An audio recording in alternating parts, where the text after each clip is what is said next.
Mesdames et messieurs, bonjour et bonsoir partout où vous nous suivez à travers vos petits écrans. Merci pour votre fidélité à votre émission de prédilection, Marc Bazar, pourquoi pas. À notre grand média de la sous-région, il faut dire comme ça, la DRTV, la chaîne du bassin du Congo. Merci donc de suivre cet échange que je vais avoir bientôt avec un invité de taille, il faut le dire comme ça. Alors, il faut rappeler qu'après la célébration du 8 mars à Djambala, le moment est venu donc pour faire un flashback ou un retour à notre plateau actuel pour traiter des questions essentielles, hein, en tout cas la vie nationale, la vie politique, tout ce que vous savez, qui caractérise même notre émission. Aujourd'hui, je reçois spécialement Euphrem Dev Mafoula, ancien candidat à la présidentielle, il est président du Parti des souverainistes.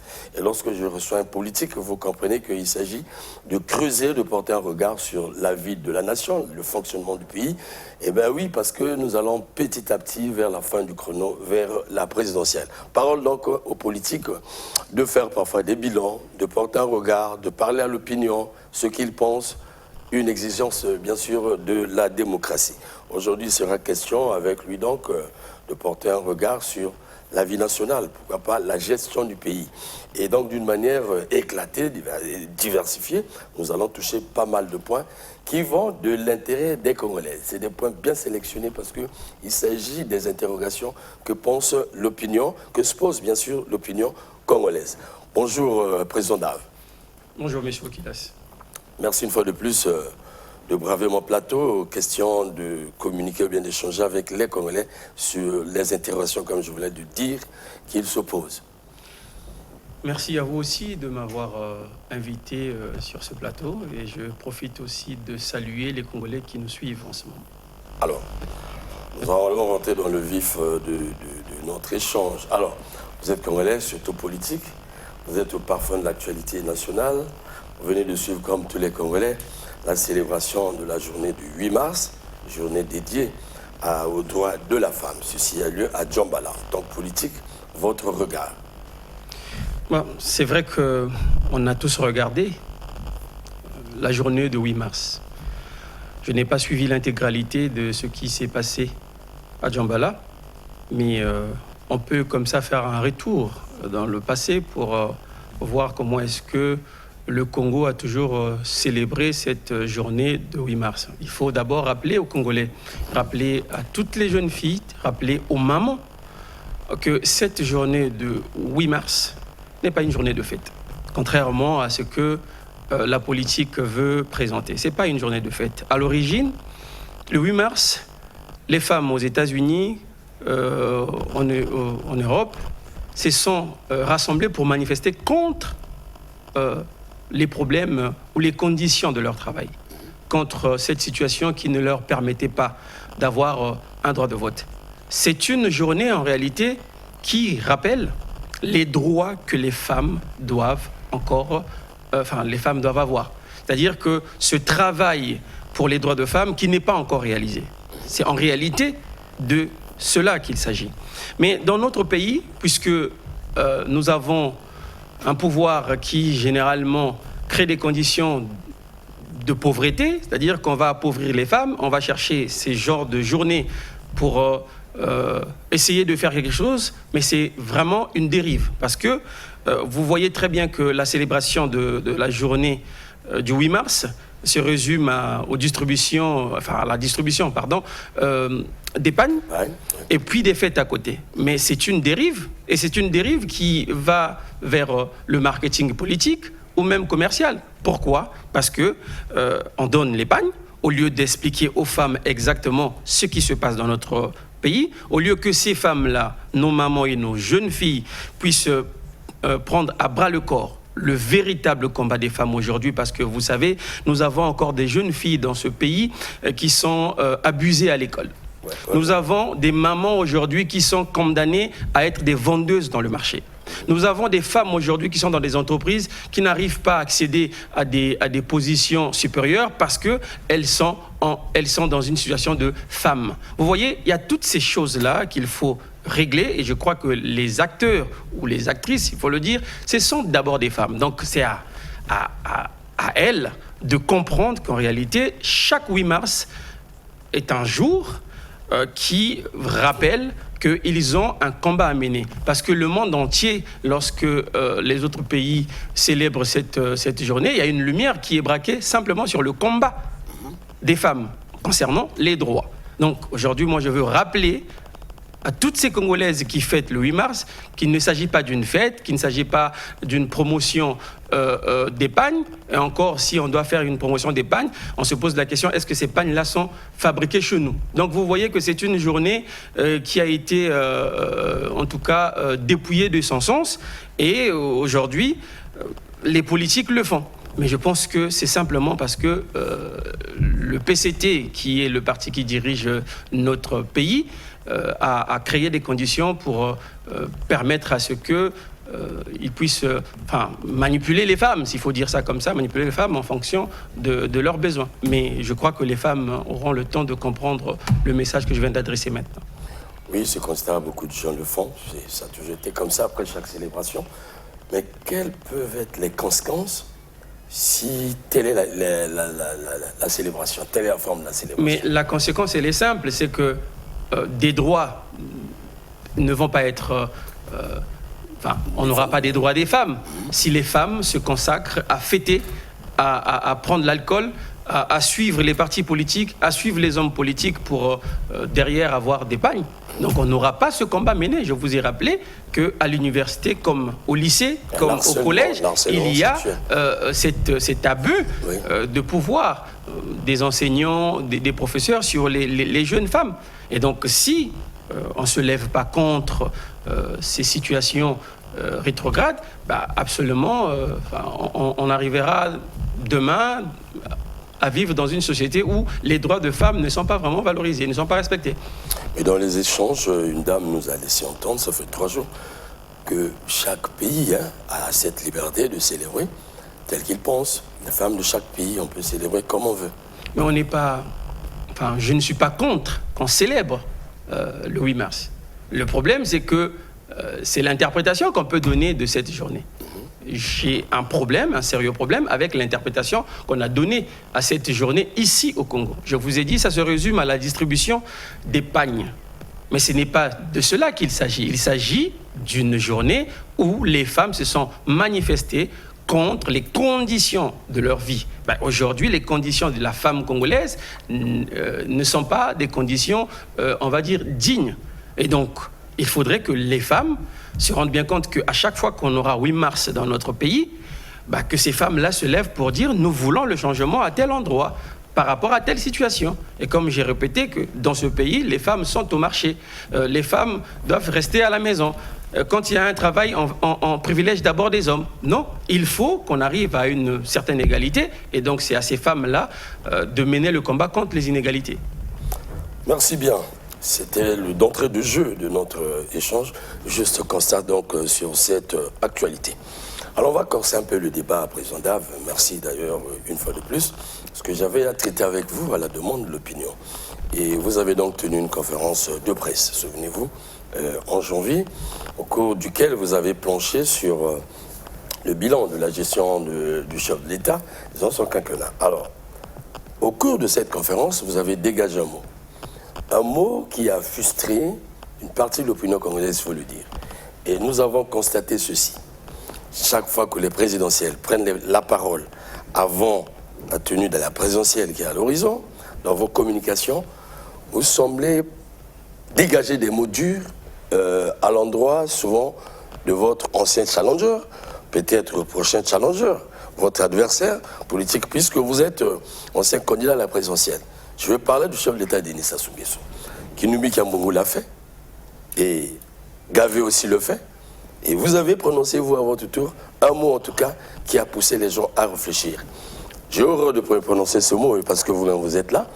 Est-ce une façon de discréditer la personne alors que la personne est encore aux affaires, elle est au pouvoir, et une façon de minimiser? Ça, je vous revois ce que les Congolais ont pensé. Pourquoi cela? Quel est le sens que vous donnez? Vous êtes journaliste, vous avez entendu des Congolais parler. Oui. Moi aussi, j'entends les Congolais parler. Dans ce que vous me présentez, vous avez parlé d'une frustration. Ouais. Que les mots que j'ai utilisés prononcés par voix à l'endroit du chef de l'État ont frustré le chef de l'État. Ouais. Je vais vous dire ce que moi j'ai utilisé. Certains Congolais. Certains Congolais. Voilà. Bon, on va chercher quand même cette catégorie des Congolais qui sont frustrés. Mais je crois que la majorité des Congolais ont compris que pendant cette conférence de presse, M. Mafula a dit des vérités. Voilà ce que la majorité des Congolais ont compris. Il y a également une minorité, mais cette minorité, il faut savoir aussi la classer. Ce sont des gens qui sont avec le président de la République. Vous parlez de frustration. Je crois que les propos que j'ai tenus, si ça frustre les gens, c'est que les gens ont été frustrés par la vérité. Voilà, ça c'est le premier point à comprendre. Si cela a frustré des partisans du président de la République, c'est que la vérité a frustré. Parce que ce que moi j'ai utilisé, j'ai dit que dans notre pays, nous n'avons plus des dirigeants. Nous n'avons plus un président qui dirige, mais c'est un président qui règne. En fonction de ce qui se passe dans notre pays, le président qui a promis un certain nombre de choses aux Congolais, alors qu'il ne les a pas réalisées, aujourd'hui, c'est le désespoir qui gagne le terrain. Vous savez, notre pays est accablé par tous les problèmes, mais de tout ordre. Le pays est accablé. Et quand vous allez poser la question aux Congolais, qu'est-ce qui se passe? Les Congolais vont vous dire, c'est un désespoir. Les Congolais, dans leur propre pays, vivent comme s'ils étaient à l'étranger. Ils cherchent le travail, ils ne trouvent pas. Ils cherchent la sécurité, ils ne trouvent pas. Ils cherchent l'eau, ils n'ont pas l'eau. Ils cherchent l'électricité, ils n'ont pas l'électricité. Mais c'est un désespoir. Parce que, souvenez-vous, que le président est là depuis très longtemps. Encore, j'ai circonscrit, lorsque je fais ma conférence de presse, en disant que je prends simplement à partir de 2002, là où il a été élu. Jusqu'à aujourd'hui, ça fait 22 ans. Mais qu'est-ce qui se passe dans notre pays? Vous ne voyez pas que la réalité de notre pays est décevante aujourd'hui? Et quand on va dire la vérité aux gens, les gens ne vont pas accepter la vérité, mais ils auront toujours besoin que certains Congolais se lèvent, au lieu de dire la vérité, qu'ils encensent le président. Moi, je ne sais pas faire ça. On ne m'a pas appris à faire ça en politique. Il y a des gens qui sont doués pour encenser le président, mais moi je crois que je suis doué à faire une seule chose, dire la vérité aux Congolais. C'est la réalité aujourd'hui des Congolais qui disent. Mais après, je n'ai pas un problème personnel avec le président de la République. Il faudrait qu'on arrive à dissocier les choses. Moi je suis un acteur politique. Lorsque je parle, je m'adresse à la fonction qu'occupe M. Denis Sassou Nguesso en tant que président. Je ne parle pas à M. Denis Sassou Nguesso en tant que citoyen, parce qu'il y a des réserves. Même en politique, on a. Mais il y a aussi la culture. De quel droit le faites-vous? Il y a aussi la culture démocratique. Mais écoutez, moi, la Constitution me donne le droit de m'exprimer librement. Voilà ce que j'ai fait. Alors, ceux qui sont frustrés, c'est des gens qui ne comprennent pas que c'est un droit. Encore, je ne l'ai pas insulté. Je ne l'ai pas insulté. J'ai dit qu'il y a un désespoir. Ça, ce n'est pas un mensonge, c'est une vérité. Et ça, ce n'est pas une insulte. Bien au contraire, des gens qui sont soucieux d'arranger notre pays, ils devraient normalement regarder les choses pour dire... Puisqu'on nous a dit ça, faisons en sorte que le désespoir ne gagne pas le pays. Parce que tous les Congolais sont gagnés par le désespoir. Les jeunes, les vieux, les seniors, tout le monde est gagné par le désespoir. Alors, vous savez, je vais peut-être terminer sur ce point-là. Vous savez très bien que nous sommes dans un pays où les jeunes veulent tous aller vivre à l'étranger. Pourquoi, à votre avis? Pourquoi nous avons des jeunes qui sont nés ici, qui vont à l'école ici, mais qui veulent aller dans d'autres pays, finir leur vie ailleurs, à l'étranger? Pour quelle raison? Parce qu'il y a un désespoir. Et qui aujourd'hui incarne le pays? C'est le président de la République. Et à ce moment-là, vous comprenez que si il y a un désordre, s'il y a le désespoir, la responsabilité, c'est sur les épaules du président de la République. Lorsqu'on vous met dans votre sillage de l'ancien candidat, est-ce qu'on ne peut pas dire que vous êtes là déjà dans une forme de pré-campagne présidentielle? Est-ce que vous choquez déjà votre adversaire? Non, la pré-campagne, je crois que vous ne voyez pas où elle se passe. La pré-campagne se passe avec le PCT. Tout ce qu'ils sont en train déjà de faire, c'est une pré-campagne. Moi, je suis dans la communication politique, c'est mon droit. Et en tant qu'acteur politique, il faudrait bien que je défende ma vision, il faudrait bien que je défende les Congolais. C'est ce que je fais. Ce n'est pas une pré-campagne pour moi. La pré-campagne, c'est M. Sassou qui est en train de faire avec ses appareils, que ce soit le PCT ou tout ce qui gravite tout autour du PCT pour travailler pour le président. Je ne suis pas là pour vous dire que je suis en pré-campagne, mais je crois que les Congolais le savent. Si vous l'ignorez, les Congolais savent très bien que la pré-campagne a déjà commencé avec le PCT. Alors, patriarche timonier, ça vous dit quoi? C'est que ça vous revient quand même aux oreilles, parce que certains d'entre vous serez candidats, vous irez en bataille contre ces machines. Patriarche Timoni. Politiquement, ça vous dit quoi et qu'est-ce que vous en dites? Politiquement, ça ne veut rien dire. Parce que je pense que aujourd'hui, si on doit parler du président de la République, on doit parler de son bilan. Qu'est-ce qu'il a fait par rapport à ce qu'il avait promis? Et je vais vous dire ce que le président avait promis. Le président a promis l'électricité. Le président a promis l'eau. Et il a rajouté en disant que l'électricité et l'eau devraient être des denrées disponibles et à moindre coût.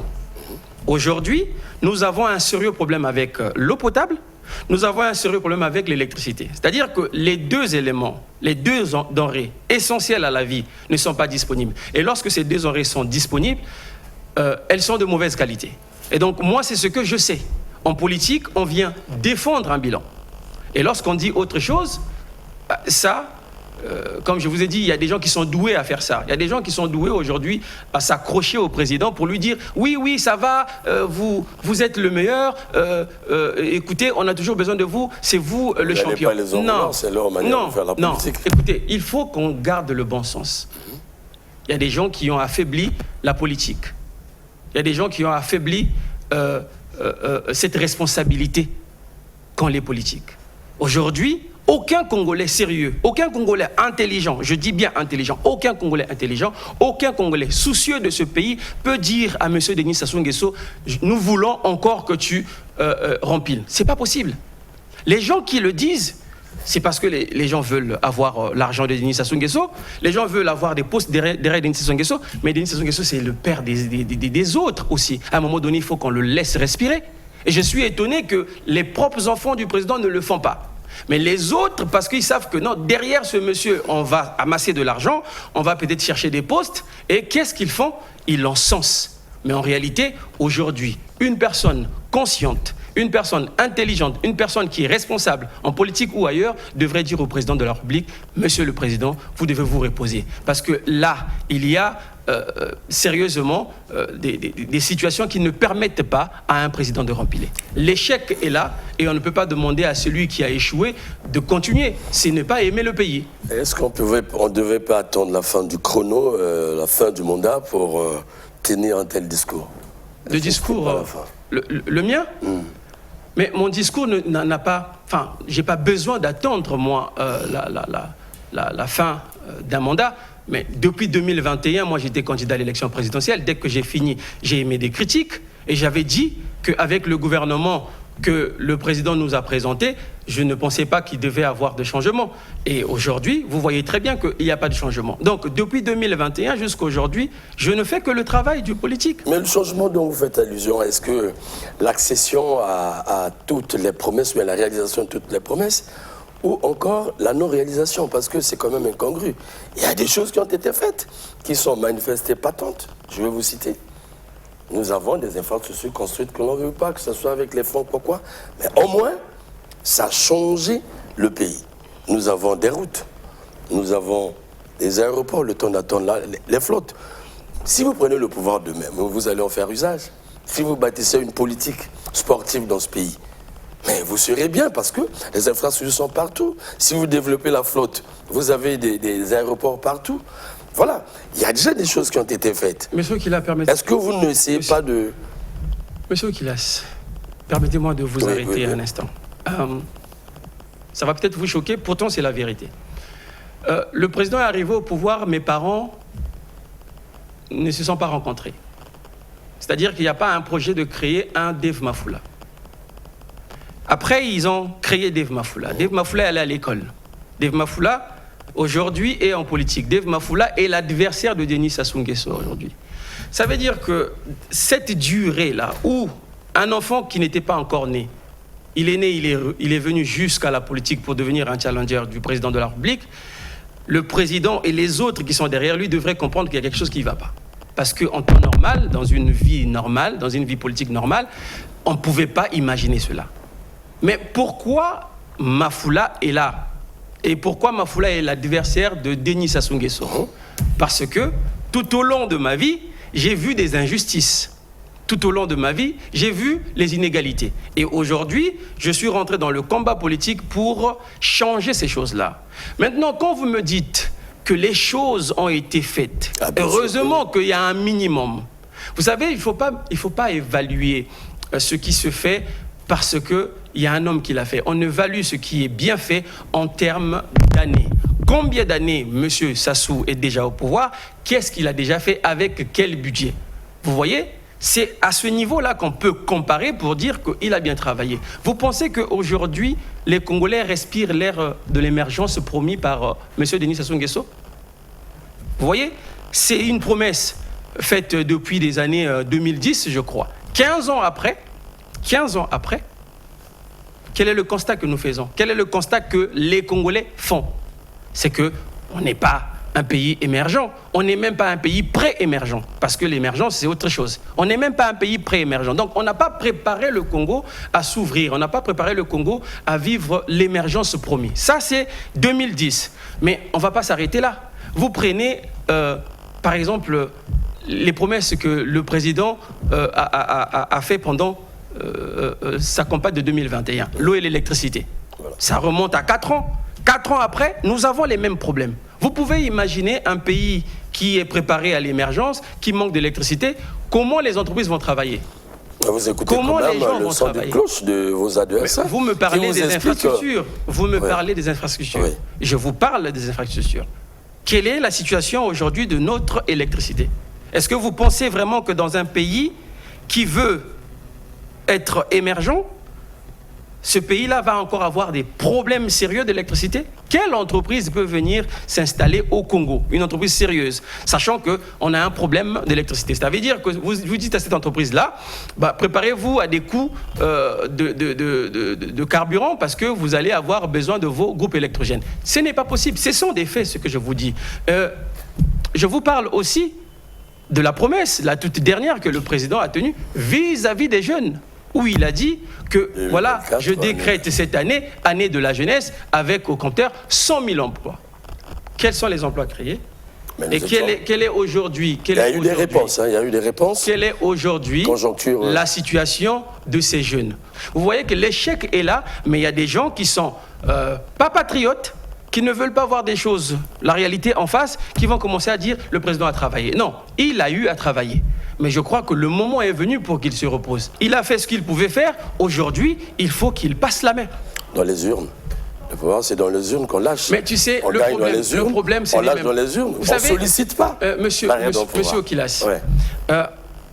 Attendre les urnes, c'est bien, c'est la démocratie. Ouais. Mais la propre conscience du président de la République. Ce pays était un embryon industriel avec Massamba Deba. Ce pays a connu des grandes entreprises publiques. Où sont ces entreprises publiques aujourd'hui?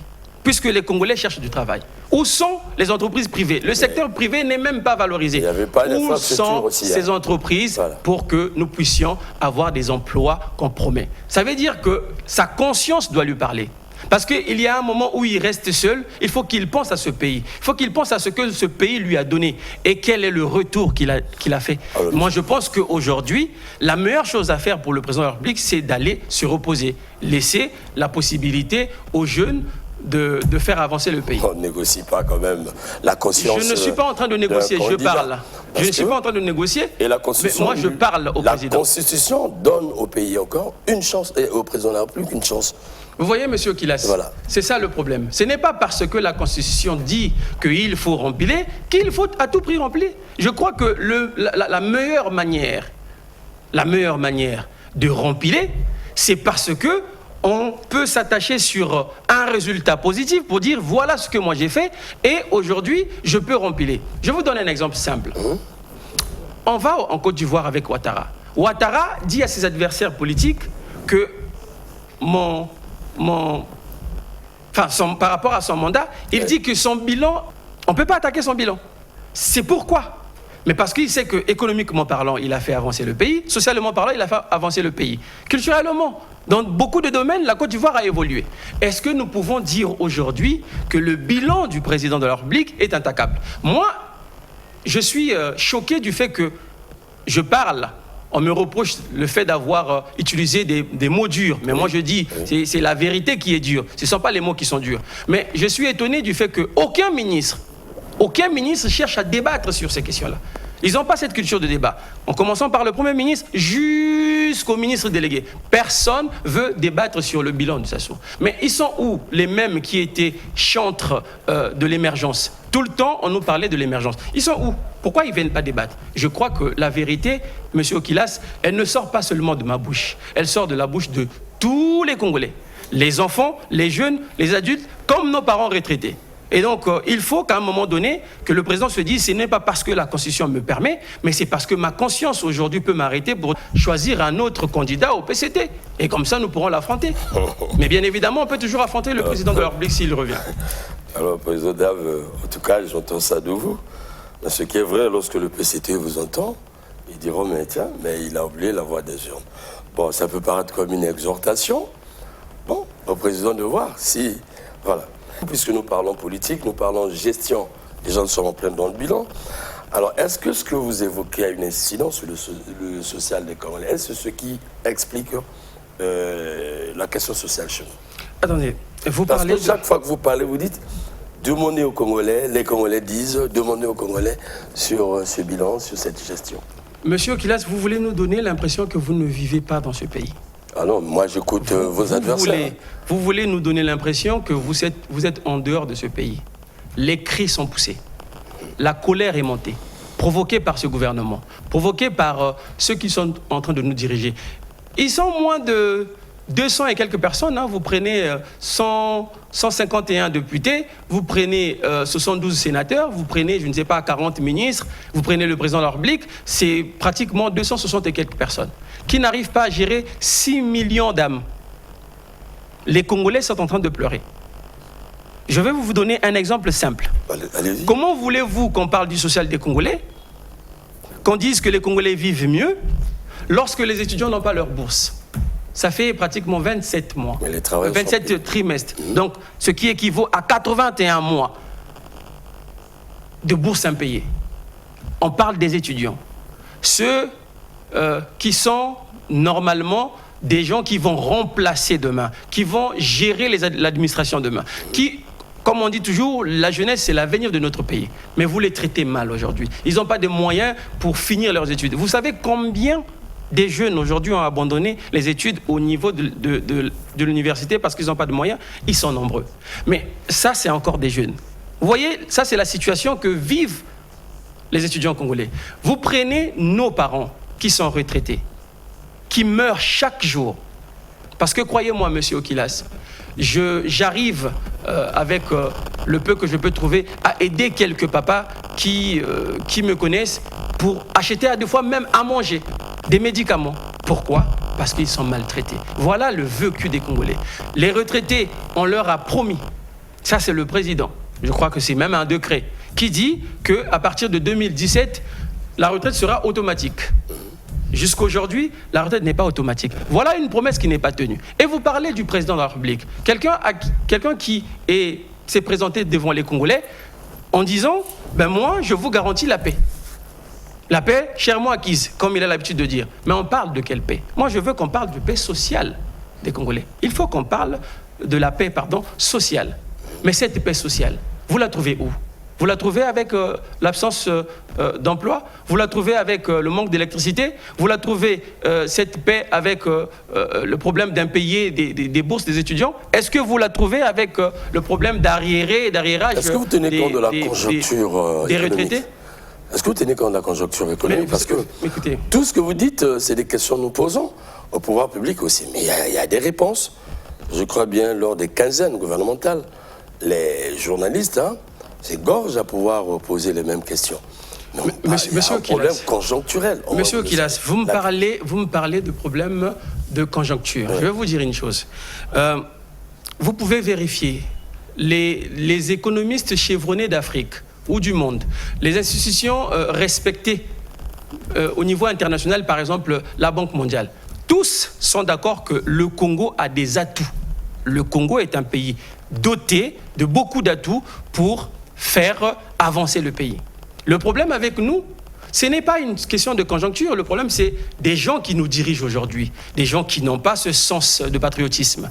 Parce qu'au lieu de faire de ce pays, avec tout ce que nous avons eu vous me parlez d'une conjoncture là maintenant, et vous voyez les périodes que le Congo a traversées, les moments économiques où nous avons eu beaucoup d'argent, les 14 000 milliards où on a mis quelque part qui ont disparu, mais ça veut dire que le problème n'est pas le problème du pays qui manque des atouts, c'est un problème du personnel qui nous gère aujourd'hui.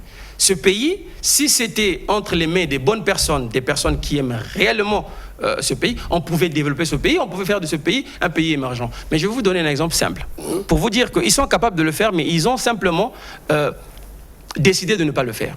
Il y a un village, moi j'ai connu un village, s'appelle Oyo, un village. Quand je partais à Lukulela, je partais à Mosaka, je passais toujours par Oyo. Oyo était un village. Aujourd'hui, Oyo est la plus belle ville du Congo. Comment ils ont fait pour transformer un village à une ville aussi propre comme Oyo? Oyo a presque tout. Oyo a des banques, Oyo a un hôpital qui a tout. Oyo a presque tout. Mais comment ils ont fait avec Oyo?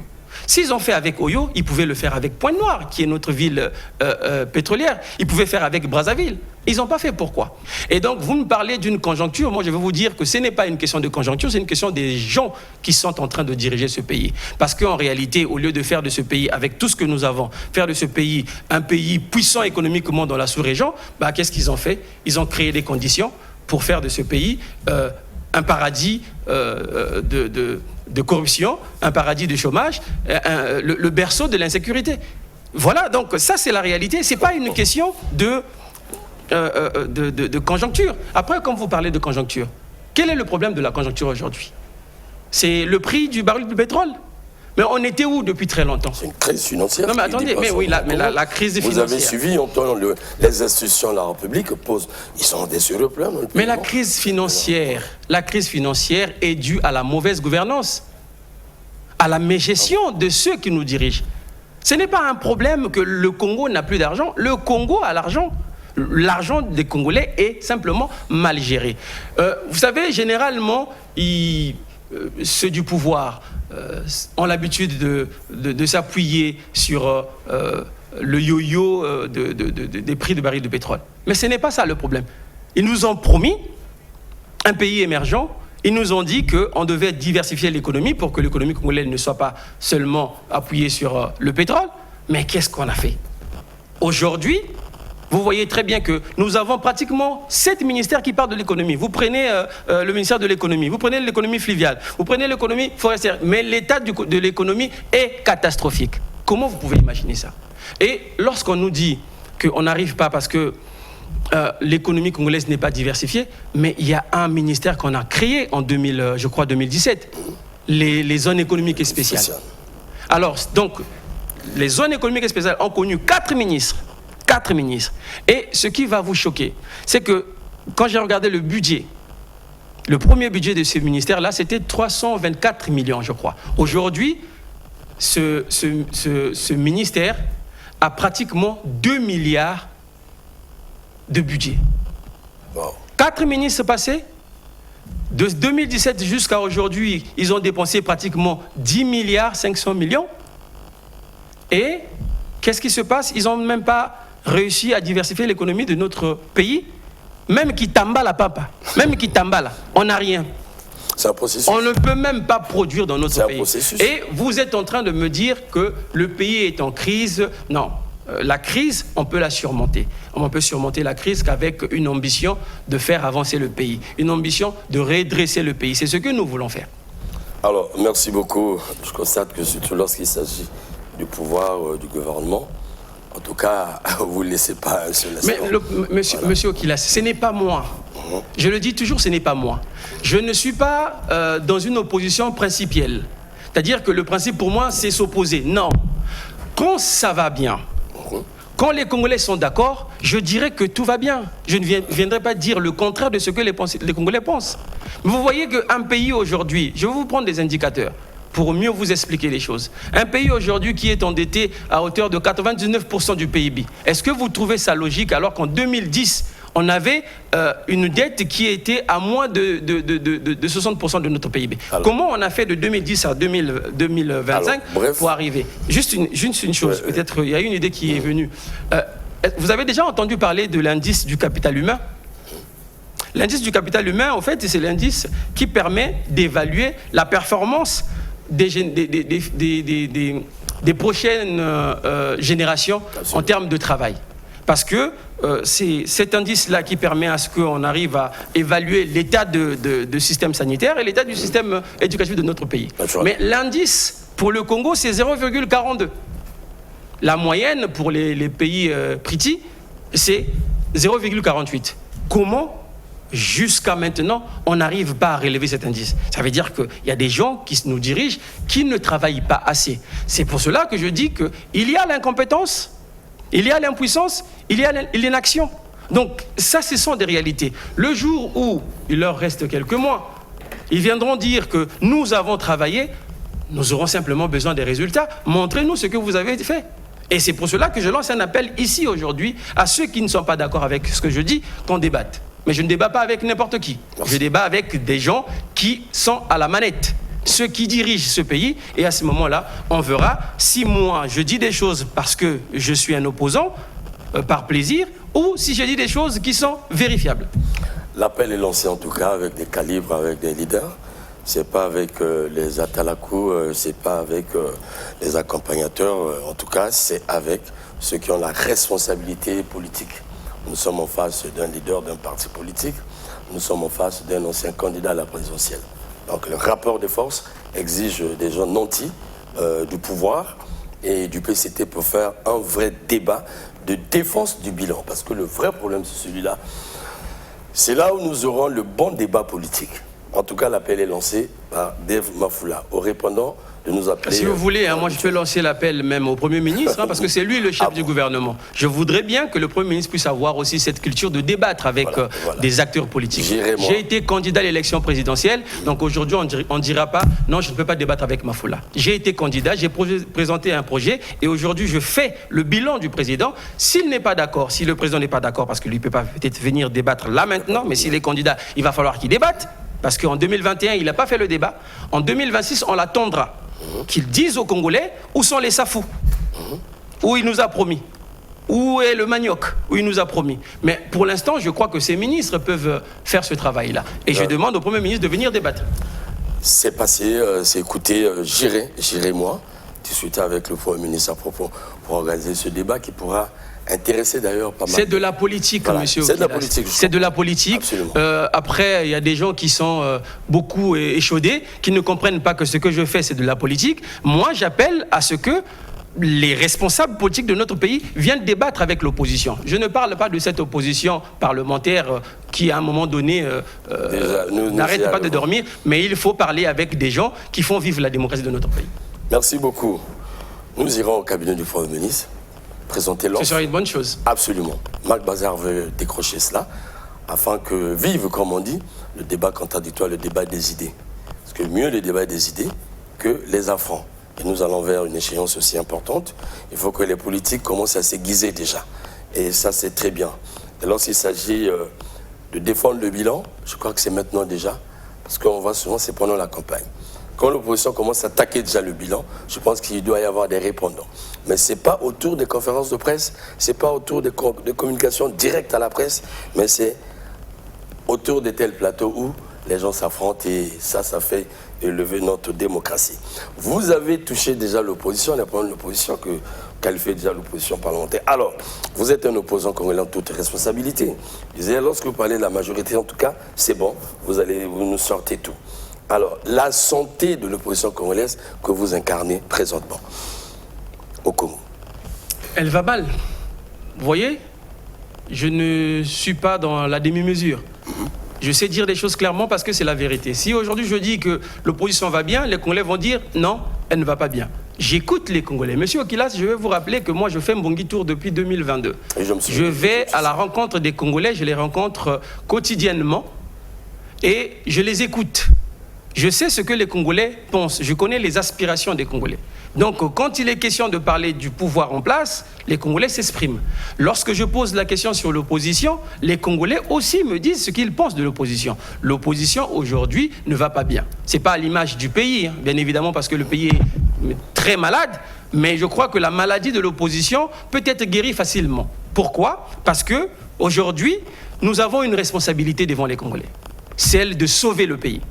Et je pense que les problèmes qui aujourd'hui empêchent une vraie organisation de l'opposition, chacun de nous peut les surmonter. Et moi, je demande à tous ceux qui se disent opposants de laisser les égos de côté, parce qu'en réalité, c'est ça qui nous bloque.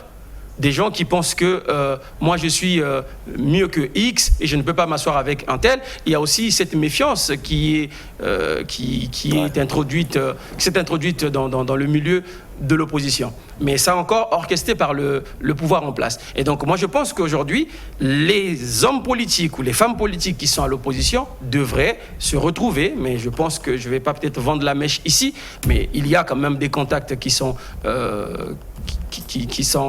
en train de se faire pour que nous puissions nous retrouver et discuter. Mais je crois qu'en 2026, l'opposition sera une opposition organisée parce que nous avons un seul idéal, c'est de présenter aux Congolais la possibilité de relever le pays par l'alternance. Mais la loi congolaise, il faut le dire comme ça, la Constitution a légué à la politique congolaise un statut de l'opposition. Oui. L'opposition parlementaire aujourd'hui qui est incarnée par le parti l'UPADES, oui. Et à la tête le président Tsatsi Mabiala. Les deux donc avec le chef de l'État, ils font l'équilibre. Et quelque part, si ma mémoire ne me trompe pas, était appelé opposant. Celui-là qui se range derrière cette opposition parlementaire. Vous entendez déjà parlementaire. Donc on peut dire que c'est une opposition même institutionnelle. Alors, est-ce qu'aujourd'hui, on peut croire que cette opposition a du jus? Et pourquoi on ne trouve pas les jeunes de votre génération, et à vous, il y a Gavé, il y a bien d'autres, vous avez du mal à vous aligner. Alors que c'est un bijou, il faut le dire comme ça, c'est un bijou que l'État congolais a mis à votre disposition pour mieux vous exprimer politiquement. Bon, c'est ce que vous pensez que ça a été fait pour que l'opposition s'organise, mais il faut simplement regarder qui est aujourd'hui à la tête de cette institution. C'est le premier secrétaire Tsatsi Mabiala. Vous savez, moi je refuse aujourd'hui, depuis très longtemps même, d'attaquer les acteurs politiques qui se disent à l'opposition. Je dis que chacun de nous est conscient par rapport à la situation que vivent les Congolais. Maintenant, il y a ceux qui sont opposants du pouvoir et ceux qui sont opposants au pouvoir. Moi, je m'oppose à ce pouvoir-là. Il y en a d'autres qui s'opposent, mais en étant avec le pouvoir en place. C'est le cas, je vais le dire clairement, peut-être que ça sera une réflexion pour M. Tsatsi Mabiala, qui a un membre de son parti au gouvernement. Et à ce moment-là, il est déjà en porte-à-faux avec l'opposition au pouvoir. Il est une opposition du pouvoir. Mais nous, vous avez cité les Tsatsi Mabiala et les autres, ouais. Mais nous, les autres, nous sommes en train de nous organiser. Ceux de ma génération s'organisent pour voir comment est-ce que nous pouvons relever la situation de l'opposition. Vous avez raison de le dire parce que les Congolais n'attendent pas que nous puissions nous déchirer. Aujourd'hui, les Congolais attendent qu'il y ait une opposition capable de relever le défi, capable d'affronter le pouvoir en place en 2026. Et je crois que nous avons déjà bien pris conscience, nous sommes en train de travailler. Si Dieu le permet, peut-être que vous verrez cette génération ensemble. Lorsqu'on établit les rapports de force, vous avez le PCT et tout, c'est un mastodonte à côté. Il faut dire, son empire des partis. Mais lorsqu'on dresse le PCT en face de l'opposition, il y a de quoi s'interroger si l'opposition n'est que de nom. Parce que vous êtes en train de faire votre chemin. Et là aussi, le parti des souverainistes. Est-ce qu'on peut établir les rapports de force déjà? Ça pose problème même. C'est la question que j'avais posée au président Gavé. Est-ce que vous ne pensez pas qu'il faut aller très vite, réorganiser l'opposition? Parce que c'est un problème de rapport de force. Est-ce qu'on peut parler des rapports de force? Écoutez, le vrai rapport de force qu'il faut peut-être parler, c'est le rapport de force que le pouvoir en place, le PCT et ses compagnons, vont avoir vis-à-vis de leur bilan. Parce que moi, je le dis toujours que le premier adversaire du président de la République, M. Denis Sassou Nguesso, ce n'est pas Mafoula, ce n'est pas les autres, ce n'est pas l'opposition. Son premier adversaire, il a un an, ça s'appelle le bilan son bilan depuis qu'il est au pouvoir jusqu'à aujourd'hui. Donc, ce n'est pas une question simplement de rapport de force. C'est une question aussi de regard qu'on peut avoir vis-à-vis des Congolais, de ce qu'ils vivent aujourd'hui. Vous savez, le PCT a la manie ou a cette stratégie de mobiliser les Congolais. Mais il mobilise les Congolais avec quoi? Avec les t-shirts, avec les 2000 francs. Voilà comment le PCT et les autres mobilisent les Congolais. Et quand on voit des grandes mobilisations, en réalité, il n'y a que ça derrière. Parce que, comme on dit, les gens sont accablés de partout, les gens n'ont pas l'argent. Et quand tu dis à quelqu'un qui n'a pas l'argent, viens prendre 2000, il viendra prendre 2000. Mais est-ce que cela a changé la réalité ou sa conception de la réalité? Pas du tout. Donc, le rapport de force aujourd'hui, attention, on risque d'avoir autre chose. Moi, je pense que toute cette possibilité qu'a le PCT d'abord de créer la pauvreté, parce que, figurez-vous, quand on se pose des questions, pourquoi est-ce que les jeunes vont à leur meeting? Pourquoi est-ce que les jeunes sont derrière eux? Parce que les jeunes n'ont pas d'argent. Les jeunes ont besoin d'argent. Et quand on leur donne 2000, ils prennent. Pourquoi? Parce que nous avons une population qui est pauvre. 46% de notre population est pauvre. Ça veut dire que dans les 6 millions, il y a pratiquement 3 millions de Congolais, parce que ça fait pratiquement 50%, 3 millions de Congolais qui sont pauvres. Alors, quelqu'un qui est pauvre, vous lui dites quoi? Vous venez avec le discours, ça va être très compliqué. Donc cette mentalité a été créée pour maintenir les gens dans la pauvreté, parce que les seuls qui peuvent entretenir cette pauvreté, c'est le PCT et ses amis et tous ceux qui gravitent autour du président pour lui dire on y va. Bah, tout simplement parce qu'eux, ils ont l'argent pour donner. Mais nous allons avoir ce discours vrai vis-à-vis des Congolais pour leur rappeler, est-ce que 2000 francs et un t-shirt peut effacer 5 ans de souffrance? Ça viendra. Merci beaucoup. Nous comptons le voir. Hein. On vous attend. Parce que lorsque arrive ce moment, nous nous déployons et nous vivons encore cette ambiance en tout cas de la présidentielle. En tout cas, pour nous les jours, c'est très beau à vivre. Il y a une démonstration des compétences, une démonstration. Beaucoup de choses, ça serait peut-être des choses révélées comme ça. Permettez-moi, voilà. Monsieur Okilas. Je vous en prie. Si aujourd'hui, on crée des conditions pour que la loi interdise véritablement l'achat de conscience, qu'aucun homme politique puisse donner quelque chose, même un proche d'un homme politique donne quelque chose à un citoyen, croyez-moi que si on va à une élection, le PCT serait le premier parti perdant. Voilà, parce que nous avons déjà participé aux élections et nous savons que le PCT ne peut pas mobiliser avec le discours. Le PCT ne peut pas mobiliser avec le bilan. Le PCT mobilise avec l'argent. Et quand ils font ça pendant les campagnes et à un moment donné, ils s'effacent. Ils attendent les campagnes. Et c'est pour cela que je lance un appel aux Congolais aujourd'hui pour leur dire, attention, nous avons déjà beaucoup souffert, la misère est là, les inégalités sont là, rien n'a été fait pour changer la vie des jeunes, pour changer la vie des retraités parce qu'ils meurent tout le temps. Le pays est endetté, le pays est accablé mais de partout. Le pays prend l'eau de partout. Il faudrait que chacun de nous soit conscient de ce que nous avons vécu pour qu'ensemble, nous puissions aller changer les choses en 2026. Alors, Président Dave, la dernière préoccupation, nous avons parlé du pouvoir, nous avons parlé du type d'homme à vous entendre, d'ailleurs de la politique, la politique au niveau du pouvoir.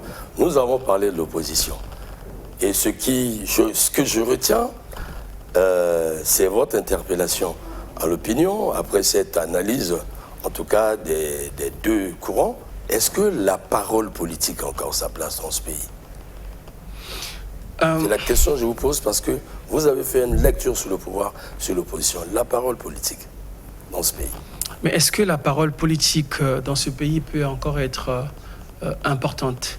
Lorsque le président de la République dit dans ses discours que voilà, je vais faire ça, je reviens sur le discours sur les jeunes, la jeunesse, que l'année 2024, c'est l'année de la jeunesse, il y aura 100 000 emplois. Et l'année 2024 finie, il n'y a pas d'emploi et on s'est bien rendu compte que ce n'était pas une année dédiée à la jeunesse. Est-ce que ces jeunes peuvent encore avoir confiance au président de la République? Ils ne peuvent pas. Voilà, ce sont des réalités que je vous parle. Mais il n'y a pas que ça. Toutes les promesses, ça, ce sont des jeunes. Mais la promesse de la retraite automatique. Et quand je vous ai dit, il y a même un décret de 2007. Et jusqu'à aujourd'hui, nos parents qui ont servi loyalement, qui ont servi difficilement l'État, meurent parce qu'ils n'ont pas leur argent. Parce qu'aujourd'hui, aller à la retraite, c'est une sorte de souffrance. Est-ce que vous croyez vraiment que dans ce pays, les populations peuvent encore faire confiance facilement aux politiques? Non. Mais ceci, comme je vous ai dit, est fabriqué pour maintenir le pouvoir. Parce qu'il faut créer des conditions comme ça, il faut appauvrir le peuple pour que le peuple soit toujours derrière ces hommes politiques-là. Et comme les hommes politiques auront des moyens d'entretenir cette pauvreté, ils le feront pour qu'ils gardent le pouvoir. Mais cette situation de méfiance vis-à-vis de la politique, cette situation où on ne fait plus confiance à la parole politique donnée, ça a été créé par ceux qui nous dirigent aujourd'hui. Mais je pense que demain, nous pouvons rétablir les choses, nous pouvons réincarner la parole politique, que un message, un discours, une promesse qui a été délivrée puisse avoir à la fin un résultat. Mais ça, on peut le faire. Je demande simplement aux Congolais de faire confiance à la génération nouvelle qui est en train de se battre pour que le changement arrive. Parce que la parole politique, c'est quelque chose de plus important. Et le premier qui aujourd'hui a désacralisé la parole politique, c'est monsieur le président Denis Sassou Nguesso. Et nous voulons que les choses changent. C'est pour cela que M. Mafula est en train de mener ce combat pour que demain nous puissions redonner à la parole politique sa force. Mais ce ne sera pas facile, tel que c'est vous-même qui le dites. Est-ce que le Congolais aujourd'hui parviendra à croire à l'homme politique? Et ça se dit, ça se vérifie. Ça se vérifie. Le paradoxe, à côté, on présente une population misérable, on l'écoute, il crie à tout. De l'autre côté, les politiques arrivent à mobiliser. C'est comme si c'est un autre peuple. Quand ils sont en misère, c'est les Congolais. Quand on mobilise, c'est comme si c'est un peuple qui est tombé. Alors, vous avez expliqué cela en disant, mais ce sont des appâts parce qu'ils ont faim. Oui. Mais donc, c'est une culture déjà que les politiques ont mis dans les Congolais. Est-ce que vous ne trouvez pas que c'est un risque que vous prenez pour dire vous pouvez un jour être cru par les Congolais? Écoutez, moi je crois aux Congolais. Nous, on ne fait pas la démagogie, on veut dire vrai comme je crois aux Congolais. Je crois aux enseignants, je crois aux magistrats, je crois aux universitaires, je crois aux médecins, je crois aux militaires, je crois vraiment à la capacité qu'ont les Congolais de changer les choses. C'est vrai qu'aujourd'hui, ce n'est pas facile de faire confiance, mais il faut regarder le monde, comment le monde est en train d'avancer. On ne va pas aller loin. Le Sénégal aujourd'hui a connu une alternance avec des jeunes qui sont arrivés. On voit ce qui se passe là-bas. Vous prenez le Burkina Faso avec les jeunes, vous prenez le Mali avec les jeunes, c'est-à-dire là où il y a des jeunes, il y a une probabilité forte de changer les choses. Moi, ce que je demande aux Congolais... Vous savez, il y a des jeunes qui accompagnent, nous les lisons dans les réseaux sociaux, qui peuvent vous dire moins jeunes que vous, qui vous diront que c'est bon. Non, mais je vous ai dit, quelqu'un qui est doté de son bon sens, quelqu'un qui n'est pas dépouillé de son intelligence, ne peut pas aujourd'hui dire que M. Sassou est un bon candidat pour 2026. Celui qui dit ça, il trahit son problème mental. Croyez-moi, il trahit son problème mental. Parce que lui-même, Sassou, sait que j'ai assez travaillé, il a besoin de repos. C'est toujours des gens qui sont derrière. Mais ça encore, quand je dis il n'y a pas de bon sens, parce que ce ne sont pas des gens, pardon. Oui. Ce ne sont pas des gens aujourd'hui qui regardent le peuple en disant « je veux que le peuple, la situation du peuple change. Je veux que l'eau et l'électricité soient disponibles. Je veux que le travail soit quelque chose qui sera facile, accessible aux Congolais. » Ce ne sont pas des gens qui regardent le Congo comme ça, ce sont des gens qui regardent Monsieur Sassou, derrière lui, je peux me faire des poches. Voilà ce qu'il se passe avec certaines personnes qui sont avec le président en disant « nous sommes avec toi », mais en réalité, ils sont avec l'argent du président, simplement. Alors, Président, nous sommes arrivés au terme de notre échange. La tradition chez nous, quand un politique a fini de communiquer, il ne communique pas avec nous. En fait, il communique avec l'opinion. C'est son droit le plus légal parce que c'est dans cette opinion qu'il rêve, c'est ce Congo qu'il rêve, qu'il doit porter, qu'il va placer en orbite. Ce sont les Congolais. Alors, à vous de dire le dernier mot, pour la circonstance, bien sûr, aux Congolais, en regardant la caméra. Mais je vais m'adresser aux Congolais, je vais m'adresser aux jeunes, je vais m'adresser aux femmes, je vais m'adresser aux adultes, je vais m'adresser aussi aux fonctionnaires qui peinent pour avoir leur salaire, je vais m'adresser aux retraités qui vivent des difficultés, pour leur dire que moi je fais confiance à cette capacité que nous avons, nous les Congolais, à redresser les choses dans notre pays. Vous savez que dans ce pays, il y a des gens qui nous dirigent qui ont déjà échoué.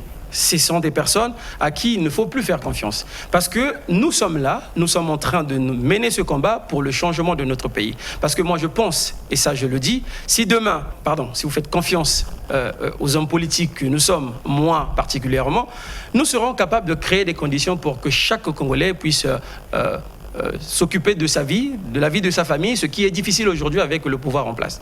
Et moi je pense qu'aujourd'hui nous devons être ensemble, nous devons être unis pour dire que demain, il faudrait que nous puissions arriver à une chose, l'alternance pour le changement de notre pays. Merci bien, Président Dave. Au reste, il faut dire, après donc avoir suivi cet échange, il faut beaucoup de rationalité, il faut beaucoup de patriotisme, il faut beaucoup de honnêteté pour comprendre qu'il s'agit des échanges politiques. Le Congo s'est voulu un État politique, un État démocratique, et par principe, il y a le débat. Malheureusement, les politiques ne créent pas le débat. Et c'est ce qui nous emmène souvent vers les dérives. Souvenez-vous de notre histoire c'est triste. Ce ne sont pas les journalistes, ce sont les politiques, parce que ça ne communique pas. Et nous avons dit, entre-temps, nous allons vers les échéances présidentielles. Il est temps que les politiques s'aiguisent en frères dans le Congo sur les idées politiques, sur la vie et l'avenir du Congo. Malheureusement, lorsque nous débutons de telles choses, des non-constitutionnels, je me permets de le dire, ceux qui ne s'allient pas à la Constitution, ils voient la teneur des mots, au lieu de venir répondre ici, parce qu'ils ont le droit de la réponse, c'est ici, malheureusement, ils galvaudent la chose à leur manière, voulant même faire taire le débat, et le débat politique et le débat journalistique. J'ai reçu sur ce plateau donc un ancien candidat à la présidentielle qui le sera peut-être, qui a invité ici monsieur le Premier ministre, ça peut être monsieur le porte-parole du gouvernement, ou ça peut être le porte-parole du PCT, ainsi de suite. Mais en tout cas, un face-à-face. Moi, j'aime bien parce que c'est un critère de la démocratie, c'est un critère de notre métier. Vous savez que, permettez-moi, les partis ne font jamais les primaires dans ce pays. S'il y avait des primaires, les partis devaient s'aiguiser, l'homme politique devait s'aiguiser dans son sein. Donc, ce plateau vous est donné. Pour ceux-là que les mots ont heurté, comme si ceci devait à la mode, vous avez le droit de réponse. C'est un principe chez nous. En tout cas, bonne digestion de cet échange avec Dave Mafoula, Euphrem Dave Mafoula, ancien candidat à la présidentielle, président du parti Les Souverainistes. Alors, Président, il reste qu'à vous dire, en tout cas, merci. C'est moi qui vous remercie et je remercie les Congolais qui nous ont suivis. Au revoir chez vous, à la prochaine fois. Merci.